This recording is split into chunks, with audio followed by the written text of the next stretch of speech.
Welcome to The Advisor with Stacey Chillemi, the show where we dive deep into the stories that matter and unravel the complexities shaping everyday life. Today, we're taking a closer look at the case that that stirred up conversation about ethics, accountability, and trust in healthcare. Michelle Davies faced a conviction for falsely claiming to be an osteopath, a legal and professional breach that has profound implications for both practitioners and patients alike. In this episode, we aim to uncover the lessons from the case and explore what it means in the healthcare community moving forward. So let's jump into this because this is an amazing story and it really opens the eyes to a lot of people. Michelle, can you walk us through the timeline of events that led to the conviction and what were the key moments and decisions involved?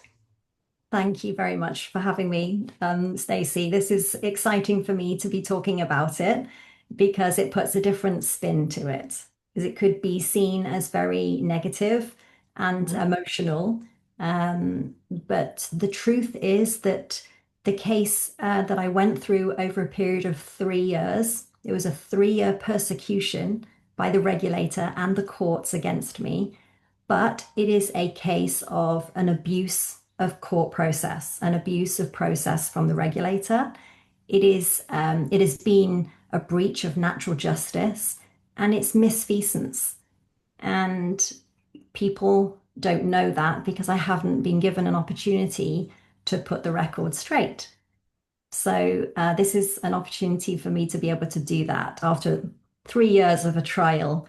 But it was probably about year two of the trial that then it was this criminal conviction. And that was for impersonating an osteopath on my website, which is a criminal offense if you are impersonating an osteopath. But really, it's the law is there to protect the public from someone who is pretending to be an osteopath Right. or someone who has actually, harmed the public in some way. And it's something that's taken seriously, and it should be. And the public obviously should be protected by people that would harm them. So I get it, but I hadn't done anything wrong. And so I hadn't harmed any patient. And I've been working now for 28 years in private practice and not one complaint against me from any member of the public, any patient, any colleague, anyone. And so they didn't need to protect the public from me. But, Right. at times they need to protect the public. And that, yeah, so we need to unravel that, I suppose, and talk about that in more detail. And, how did that come to be? How did I come to be in that position of having this conviction made against me? 100%. Mm. For those who are unfamiliar, what does it mean to be legally identified as practicing osteopath, and what standards are expected from professionals in this field? So when you're an osteopath, you have to do continuing professional development. That's one thing. And you have to follow a code of practice. Mhm. And I was completely doing that and I've always done that. In fact, the minimum of continuing professional development is 30 hours. I would Yeah. some years be doing 90 hours. Um, and I was following the code of conduct completely, or always did. There was never an issue over that. But yes, to be an osteopath, you have to follow this particular code, which is there for a reason to protect the public. So the regulator, the General Osteopathic Council, are in place to protect the public from any Right. harm. Yeah. And you just Now, need to comply to those rules. what has this ordeal taught you about the importance of professional integrity in the healthcare system? Within the healthcare system or within the authorities, there is no integrity. I have complete integrity, but what I have seen is a complete lack of integrity within the authorities and within the court. And it's a disgrace. And it's been really upsetting to see that because I really did believe that there would be a process that would be followed and it would Right. protect my rights as a woman. And I did not see that. And now I have no trust whatsoever in the authorities or government as a result, because I've seen it firsthand how I have been treated and how others have been treated as well within the profession. Everything has been unfair and unjust.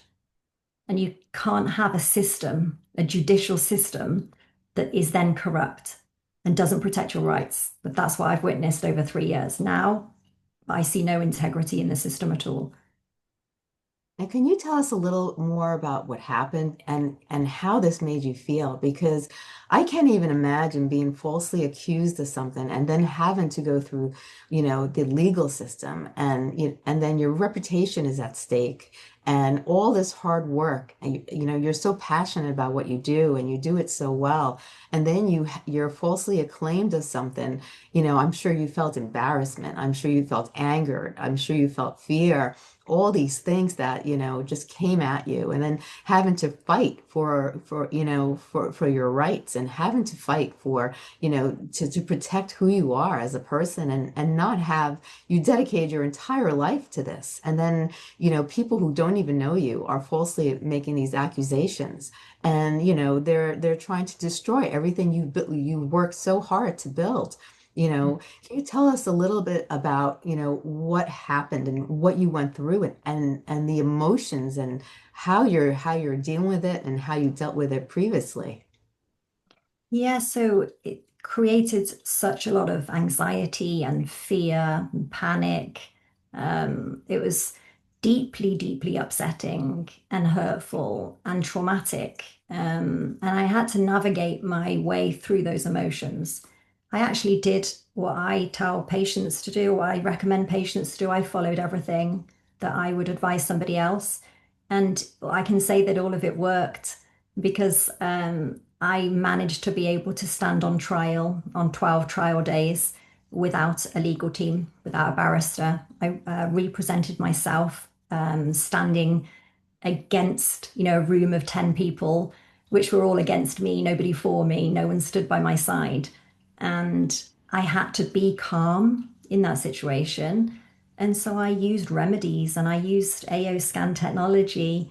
I listened to my inner voice and I played music to be able to balance my emotional state so that I could act confidently and be able to process the questions that were being asked so that I could answer appropriately as well without getting emotional, because of course I was emotional, but I Yeah, couldn't really let that run the case.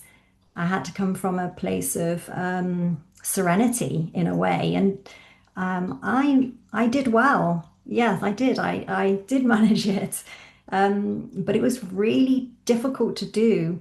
But I see everything really as an opportunity for growth. And so yes, that's how I saw it. And it was also an opportunity for me to completely rely upon my relationship with my creator, with God the Almighty. And that was incredible because I did 100% have to rely upon that relationship. And I wouldn't have got through it unless I relied upon the Almighty to help me through. I use scripture and I use the Bible as well. And as a result of that, I am so much closer to the creator. And now I just feel unbreakable, unstoppable, because God was there for me. And I was against massive adversity yeah, and I got through it.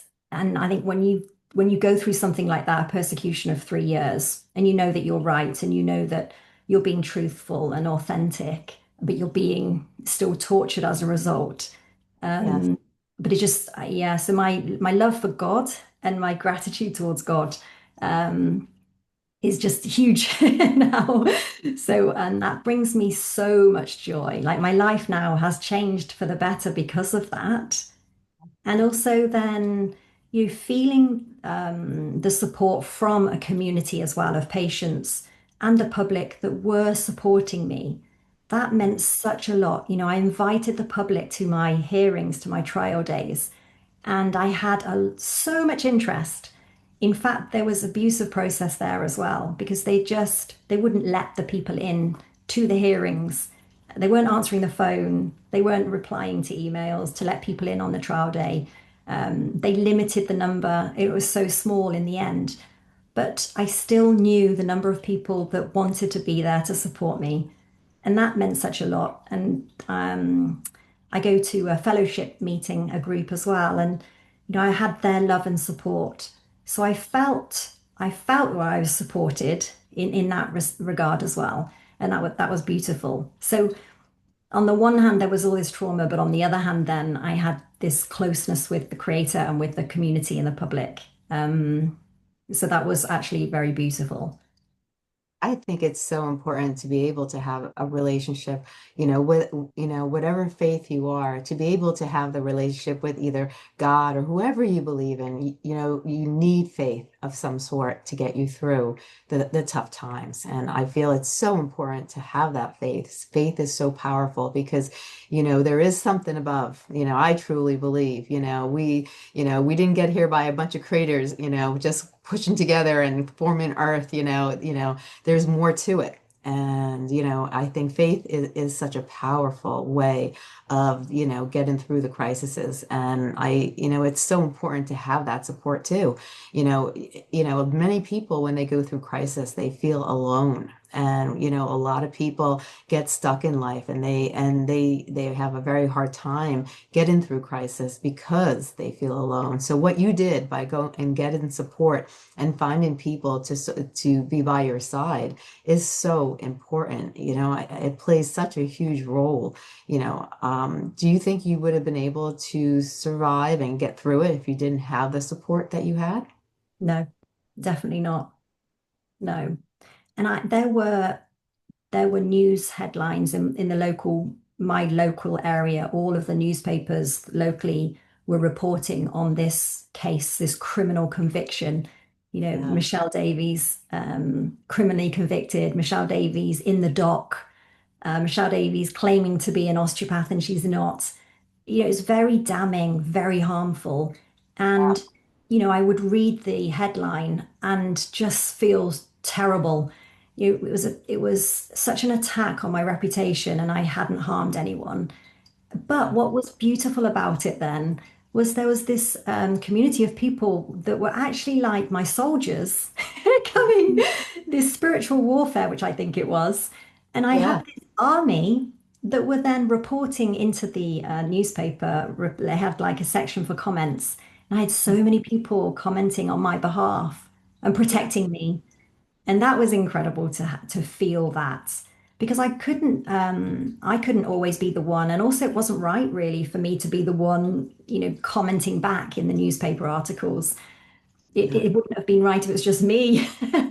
So I had so many people that were doing that on my behalf, and that showed me a huge amount of love and support for the stance that I was taking in this spiritual warfare because it did feel like it was good against evil. And Yes. so then I did have this community supporting me. And I just love reading those comments. And I, equally, before I even got to that point, I collected 100 witness statements of wow. patients. They actually wrote a statement, they signed it, they put their name and address to it. And it was a statement to say that Michelle Davies is safe and she is professional and she communicates well and she makes a difference to my life and to my family's lives, etc. And I had over 100 of those witness Wow. statements. And then I had someone pretty much from every profession write as well on their behalf saying that I was safe, and there was nothing wrong with the way that I conducted myself. And I even had a QC, Queen's Counsel member. I had head teachers, and I had solicitors and orthopedic surgeons and radiographers. And there was somebody from most professions that you would know that also wrote in as well as a statement to say that Michelle is great and she's safe. So obviously I could feel all of that love as well and support. So that any time that I felt like I was tripping up and falling over with the kind of grief I was going through, equally Yes. then I was picked back up again by reading somebody's statement that they had written. And I've got hundreds of testimonials as well, that were so supportive of me going through that trial. I had to do what I had to do. You know, I had to be standing on truth, which is what God is. God is all about truth.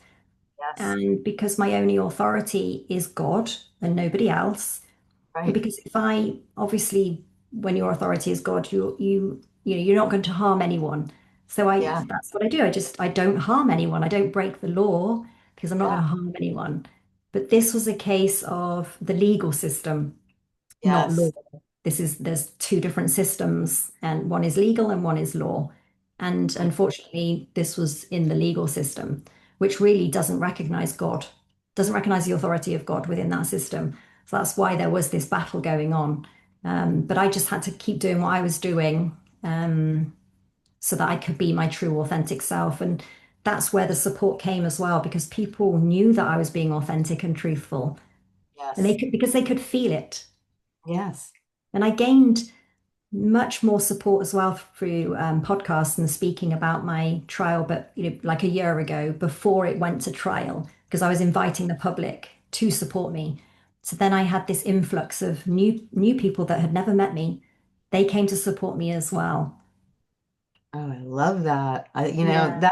That would have been, it took so much pressure off my heart because, no matter what, the courts thought, when you get that support from others that believe in you and that you've helped and you know that you've done this for the right purpose and that you've helped others. So no matter what they think, you still know you've done right. You still know that you've helped all these individuals. You still know that people honor what you do and they respect you. And that goes so far. That goes so far.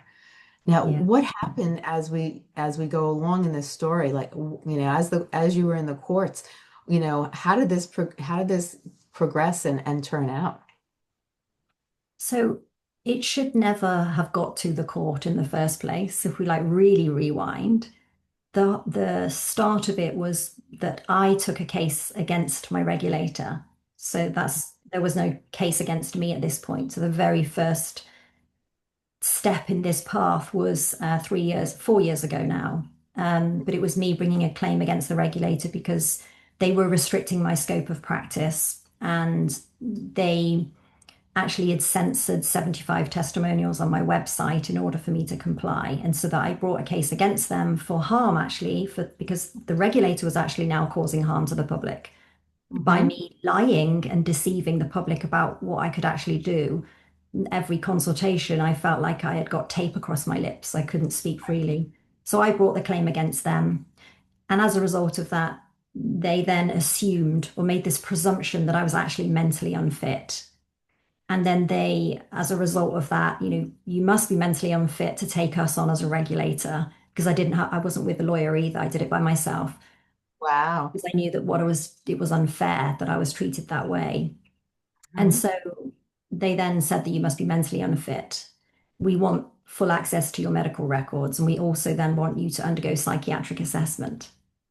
My What they goodness. could have done is they could have actually asked me for a sample of my case records to see, they could have come and interviewed patients. They could have, done a mystery shopper and come and turned up as a patient in my practice just to see how safe I was. But Yeah. no, they insisted on full psychiatric assessment and full access to medical records, of course, which I said no, because that is a breach of my rights. Plus, Hmm. I've not done anything anyway to harm anyone. So we are why. And I've brought the case against you anyway. So like you've completely turned it around just because you're the bully at this time. And you have Yeah. the so-called authority to do so because you're my regulator. Um, so and I was suspended. So it was an interim suspension order because then I hadn't complied. Yeah. And I went to trial on that. And the trial went to then another trial. And they gave a final date of November 2021, 29th of November. The final case would be heard, and this interim suspension order would be dealt with. And it should Right. have been dealt with in November, December of 2021. and it didn't come to an end. So they didn't bring me to trial. Now, then what happened was that they said that they would update me in the new year. There was no update. Then they said Wow. they would update me, and again, there was no update. The update was, oh, we're now taking you to court for impersonating an osteopath on your website. That's how they dealt with it.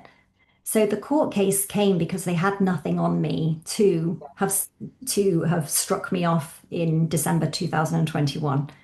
Yeah. Because otherwise they would have just done that. But why didn't they? Yeah. Because they could have just said, okay, well, you've done wrong. You haven't complied to your code of conduct, which would be to provide access to your medical records. Case closed. But they Right. didn't. They then waited, and then it was the August the following year. No update whatsoever, no warning either. Just you need to appear. We're summoning you to court as a criminal case because you have impersonated an osteopath on your website. And the Chiropractic Council warns the chiropractors that their website may be in breach. And that's fair. That's what should happen. The Mhm. General Osteopathic Council doesn't do that. There was no warning. And the Wow. only thing wrong with my website was that I'd used the word osteopath in my domain name, which was an oversight.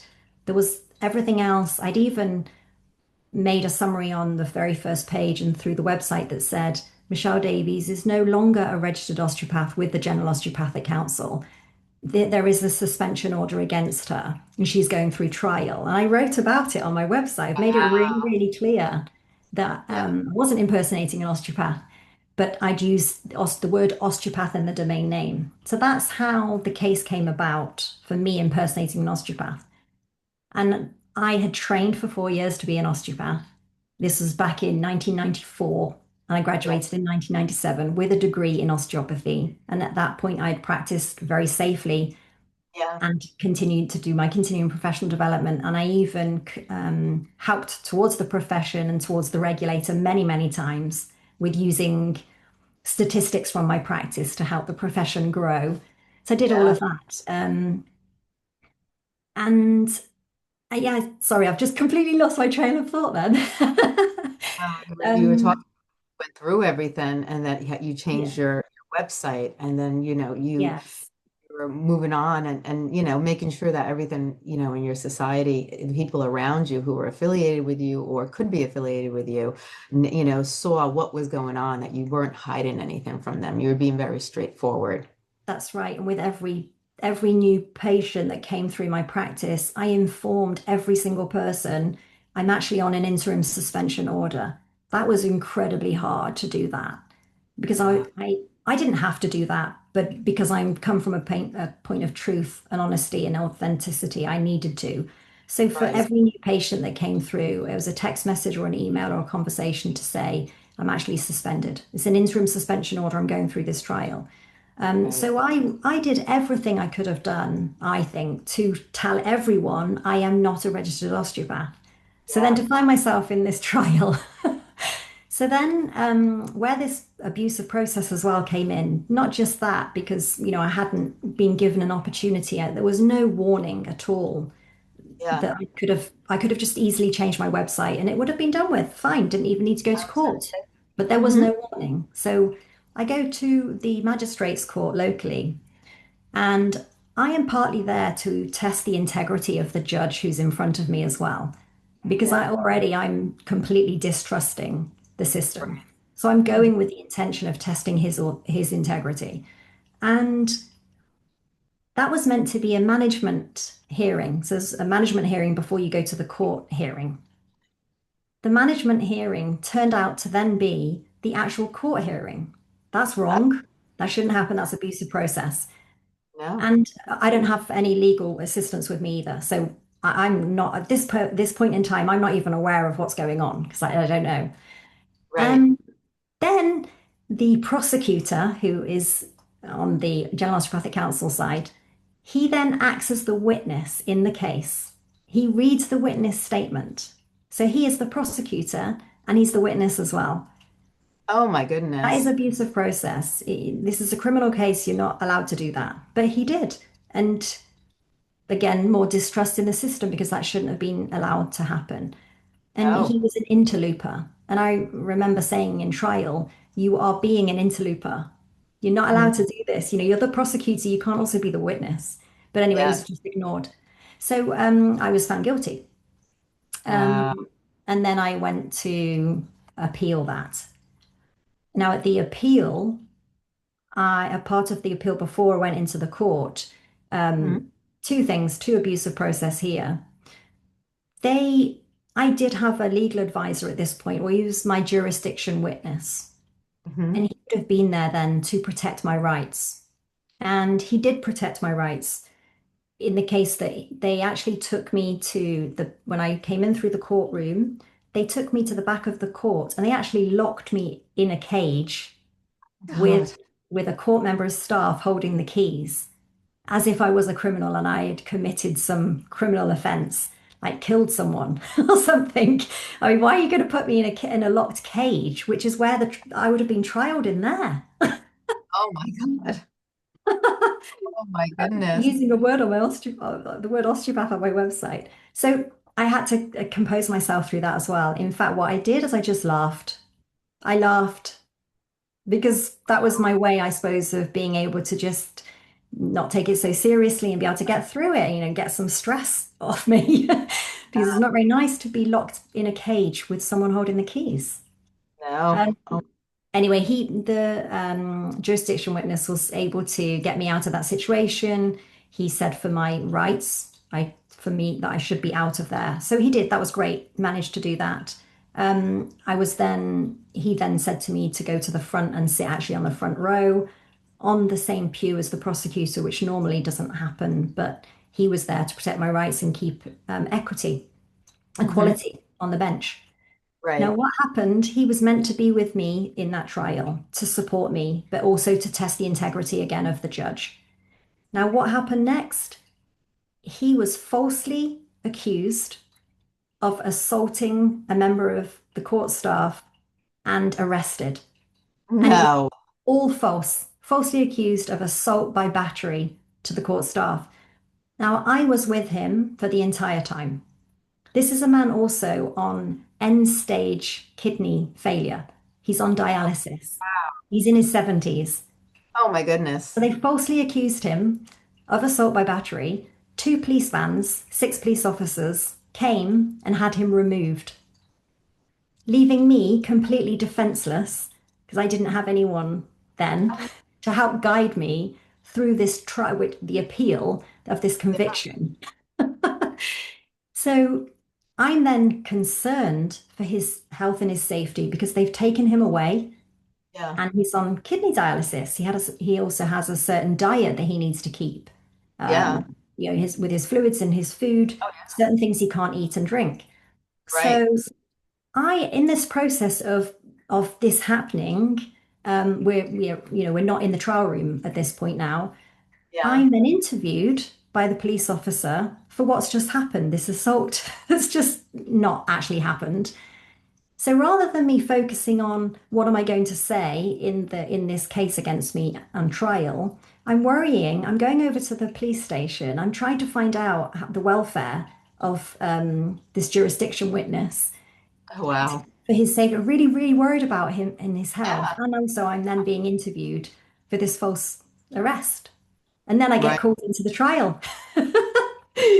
Um, yeah. So, They treated you like you were a murderer. Oh my yeah, goodness.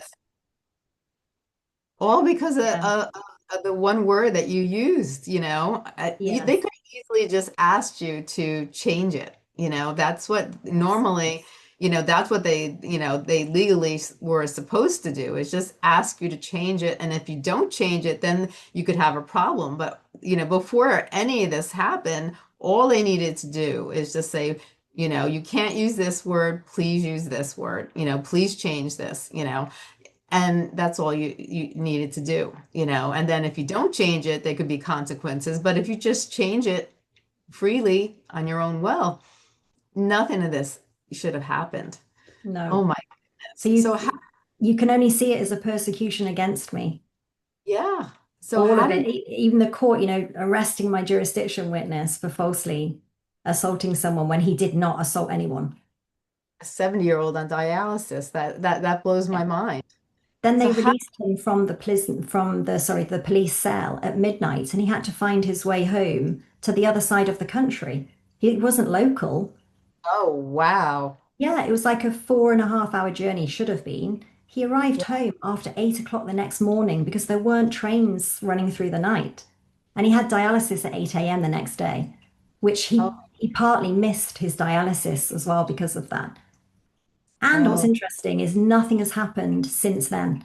So again, just demonstrates the lack of integrity within the court system because nothing has actually happened to him, as in he hasn't been brought to trial. There's been no trial.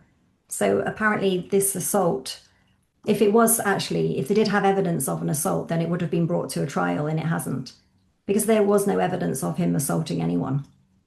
no, they I was just actually. rendered defenseless within that hearing. So I was found guilty of impersonating an osteopath, then I had to pay a fine. So I had to pay two fines. The criminal conviction was 6 months, like a driving offence, that's all. And so you pay a fine 6 months, and then after 6 months, it's wiped. So I don't have a criminal conviction. There isn't anything there's nothing on me that says that I have had a criminal conviction because it was spent, as they call it, like a Oh driving offence. But yeah. still, now to this day, the headlines, you can Google my name and the headlines are there. So still, I am affected by that, even though it was spent within 6 months, because I will still have patients now that won't come to see me because they're fearful of the criminal conviction. And it's so unfair. And the local newspapers would never print my story. I asked them to interview me. Other patients and friends and family wrote to the newspaper as well and said, "This is so unfair. You need to hear the full story. You need to Yeah. print the story." And they didn't. And I had one opportunity for 2 minutes to give a defense over a phone call. That was Wow. it after 3 years of the same editor as well, or the person who writes the newspaper article, the same person didn't give me an opportunity apart from 2 minutes, which most of that 2 minutes I was so cross with him. Like, you're giving me 2 minutes of your time with all this bad press against me. Surely you feel that you should give me longer than that to I, defend myself and give me an opportunity at least to say more, or to even think about how to respond to the headline that you're about to print. It was oh just my. awful, and it's still awful because they won't print my story. That's crazy. If I were Yeah. you, I would the people who printed the story, that talks wrongly about you. I would actually contact them and tell them that that you were falsely accused. Please remove this, because it's not fair that you suffer for something that you didn't do.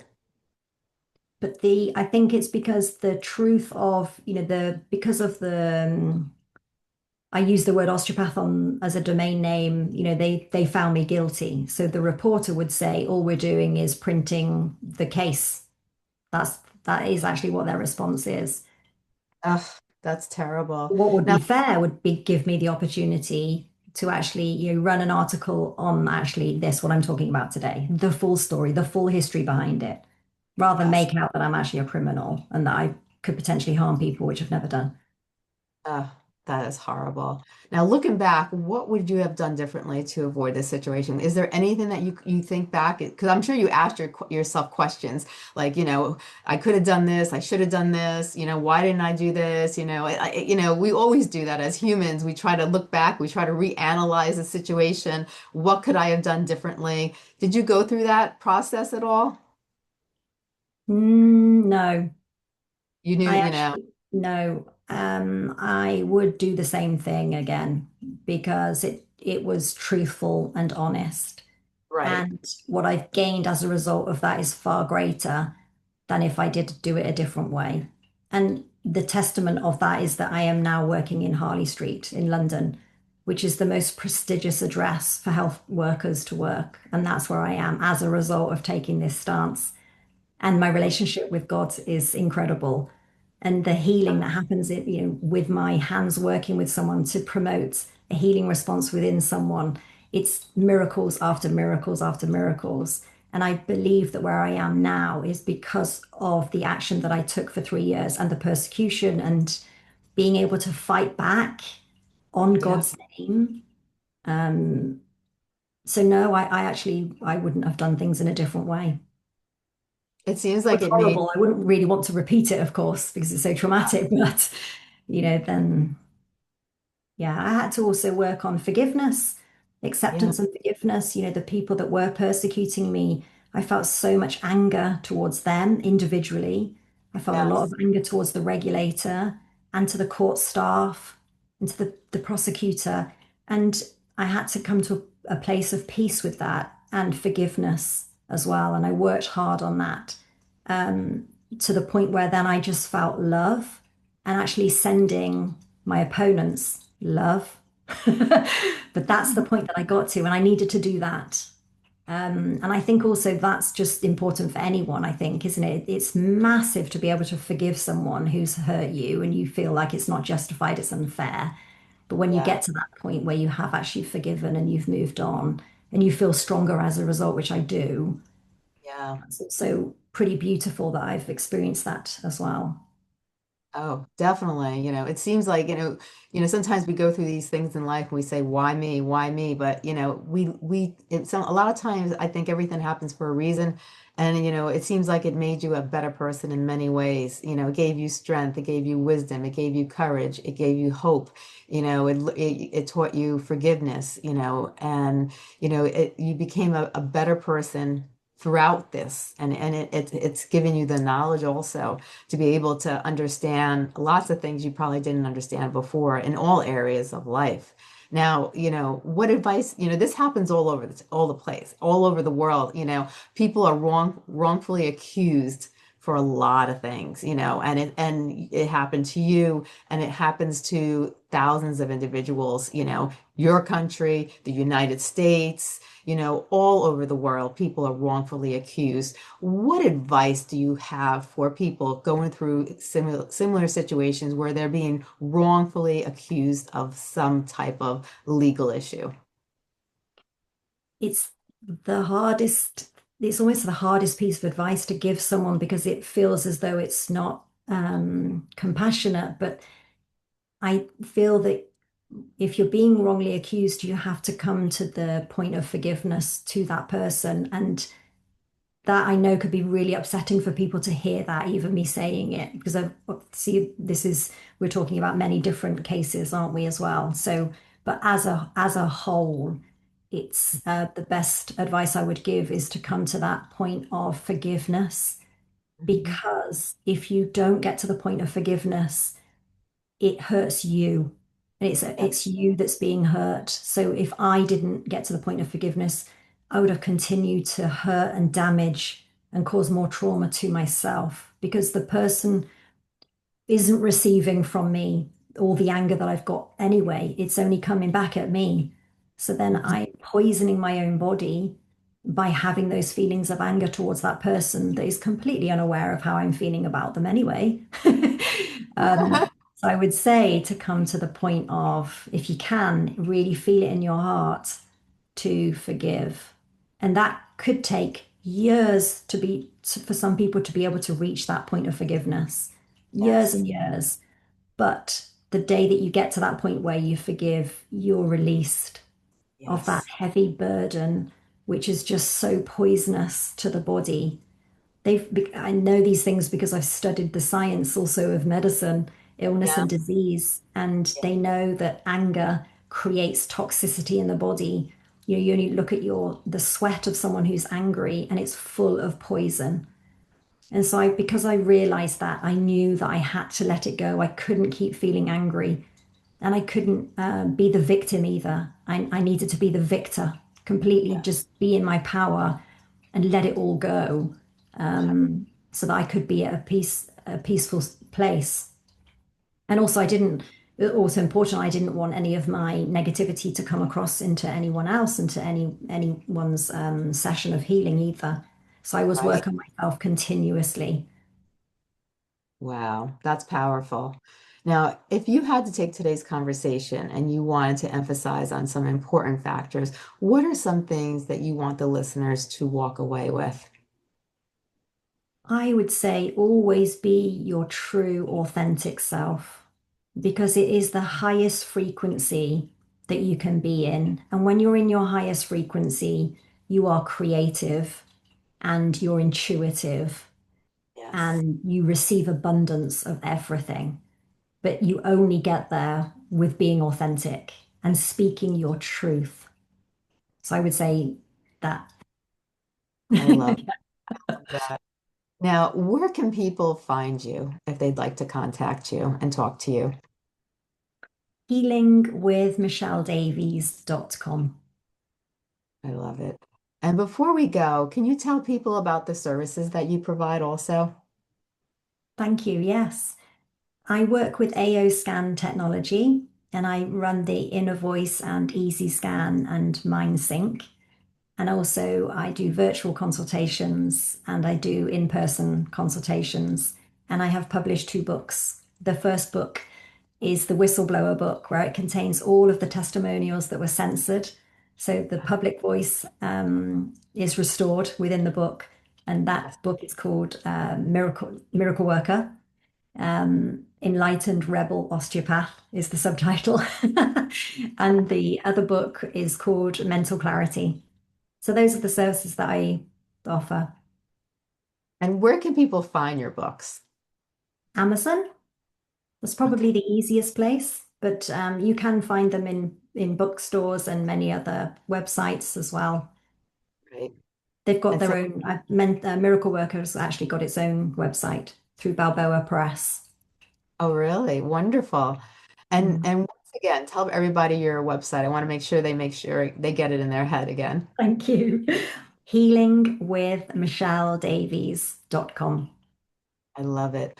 This has been amazing. I'm so glad you shared your story because there are so many people out there that go through similar situations. And even if they have just one portion of your story they could relate to, it could change somebody's life. And I think the truth really needs to get out. And something like this could, wake up people too, because it really affects people to be wrongfully accused of something. And it puts, sometimes people just, work on the other side of that and they don't realize, when they wrongfully accuse someone, they don't realize the impact, what they're putting that person through.